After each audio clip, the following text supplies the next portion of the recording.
كلنا طبعًا بنحب ناكل الخوخ، لكن مش كلنا جرّبنا إن إحنا نعمله مربى، لكن عايزة أقول لكم إن هو من الحاجات اللذيذة جدًا إن أنتم لو عملتوها مربى هتكرروها تاني وهتستنوا الموسم بتاعها وتعملوها، لإنها هتعجبكم جدًا. النهارده هنعملها في الفيديو بطريقة سهلة وبسيطة جدًا، مربى الخوخ، وطبعًا الموسم بتاعه موجود دلوقتي تقدروا تستغلوا الفرصة وتعملوه.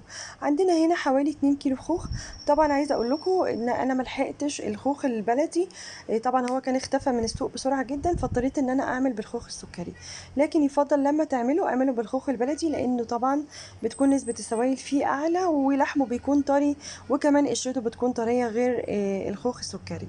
لكن الخوخ السكري طبعًا هيدّيكوا نفس النتيجة، لكن هيكون مِزِز شوية، وهنضطر في الآخر نضربه بالهاند بلندر لإن اللحم بتاعه من برّه أو القشرة بتكون سميكة شوية، خاصةً إن هو كان عندي ناشف جدًا وما كانش فيه أي سوائل. طبعًا ال2 كيلو إحنا غسلناهم وبعد كده قطعناهم، وهنضيف على كل كيلو حوالي كوبايتين سكر كبار، تقدروا تضاعفوا مقدار السكر زي ما تحبوا.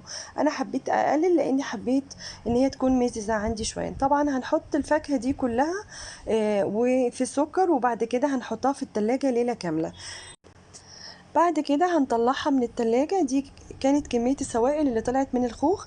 طبعًا ما حطيتلوش أي سوائل، هو نزّل السوائل بتاعته، رغم إن هو كان ناشف ما كانش فيه أي سوائل، لكن نزّل كمية السوائل دي كلها. هنرفعها على النار، وطبعًا أول ما تغلي هنشيل كل الشوائب دي وهنحط عصير ليمونة كاملة. بعد ما تغلي هنضيف الخوخ بتاعنا، وهنسيب الخوخ بتاعنا يستوي في السوايل بتاعته، ومش هنضيف طبعًا أي مَيّة نهائي، إحنا هنسويه في السوايل اللي نزلت منه لمّا نقعناه مع السكر بتاعه من بالليل للصبح. شايفين كان شكله عامل إزاي؟ هنا كان بدأ يدخل عندي على السِوَى. عايزة أقول لكم طبعًا لازم نوطّي النار عشان ما يتحرقش مننا.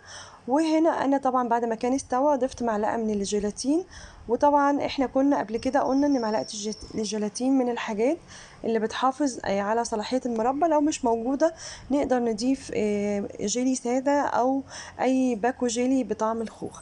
هنا أنا كنت عملتها بالهاند بلندر طبعًا، لإن أنا قُلت لكم إن أنا استعملت خوخ سُكّري وقشرته تخينة، لكن مع الخوخ البلدي طبعًا هو بيدوب لوحده وما بيبانش طبعًا فيه القشرة دي. لكن طبعًا النتيجة عندي كانت زي ما أنتم شايفين. عايزة أقول لكم إن الريحة كلّها كانت في البيت خوخ، وكمان الطعم كمان كان هايل. طبعًا هي من المربّات الجميلة جدًا إن أنتم لو عجبتوها مربى الخوخ هتعملوها وهتستنوا موسم الخوخ عشان تعملوها. هنا كان ال2 كيلو طلعوا لي الكمية دي، وعايزة أقول لكم إن هي من الحاجات الحلوة اللي ممكن تاكلوها الصبح مع شوكولاتة سبريت أو نوتيلا، وتحطوا الاتنين مع بعض. طبعًا هتحبوها مع أي إضافات، يعني هي من الوصفات اللي ما تتاكلش كمان لوحدها، وتقدروا تعملوا بيها كيك الباستا فلورا من المربات الجميلة جدًا اللي بتدّي مزازة وطعم لكيك الباستا فلورا. طبعًا هي جميلة جدًا، ولو عملتوها هتعجبكم. يا رب تكون الوصفة عجبتكم وتنفذوها. وطبعًا لو وصلتوا معايا في الفيديو لحد هنا ما تنسوش تدعموني باشتراك في القناة ولايك وشير عشان إحنا بنكبر بيكم وليكم. أنا شيف ريهام عرابي ودي قناتي. شكرًا ليكم.